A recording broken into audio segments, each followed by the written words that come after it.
میلہ کیا ہے، مہاکمبھ کا میلہ کیا ہے، اس میں کیا کیا جاتا ہے، کیا قرآن و حدیث سے یہ بات ثابت ہے یا نہیں؟ محمد عمران الہ آباد یعنی پریاگ راج سے۔ یاد رکھیے، بہت اچھا آپ نے سوال کیا ہے۔ سب سے پہلے اسی ٹاپک میں آپ سے تھوڑی سی گفتگو کرنے کی کوشش کر رہا ہوں۔ سب سے پہلے تو یہ سمجھیے کہ آپ نے کہا کہ کیا قرآن و حدیث میں اس کا تذکرہ آیا ہے یا نہیں؟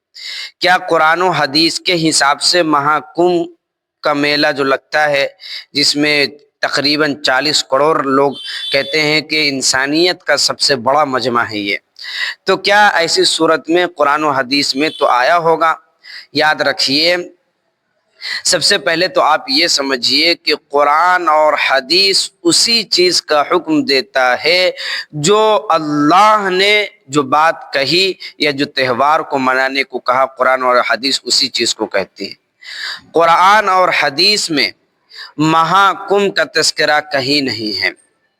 مہاکمبھ کا جو تہوار ہے یا میلہ ہے، اس کا تعلق ہندوؤں کے پرمپرا سے ہے، اس کا تعلق اس کا تعلق قرآن و حدیث سے نہیں ہے۔ وہ لوگ چونکہ اس کے عقیدت میں اور ان کی عقیدے جڑے ہوئے ان سے، تو قرآن و حدیث کا یہ عقیدہ نہیں ہے۔ دوسری بات یہ ہے کہ کیا قرآن کے نزدیک صرف اسلام ہی دین ہے، باقی دوسرے مذاہب کے دین نہیں ہے؟ یاد رکھیے، آپ نے صحیح پکڑا کہ قرآن اور حدیث کے حساب سے اللہ کے نزدیک صرف اگر کوئی مذہب ہے، کوئی دین ہے، تو وہ صرف اسلام ہے۔ ان الدین عند اللہ الاسلام۔ اب بات رہی کہ مہاکمبھ کا شریعت سے کوئی لینا دینا نہیں، اس کے جو بنانے والے ہیں خود ایک انسان تھے، ان کی آپس کی جنگا خانی ہوئی اور اس دریا میں کہتے کوئی چیز توڑی گئی تو وہ دریا میں گری، ایک دوسری جگہ گری، ایک جو ہے گنگا میں، ایک جمنا میں اور ایک پریاگ راج میں، اس طریقے سے وہ کہا جاتا ہے کہ ان کو گری۔ لیکن آپ بات یاد رکھیے کہ اس کی تعریف کیا ہے۔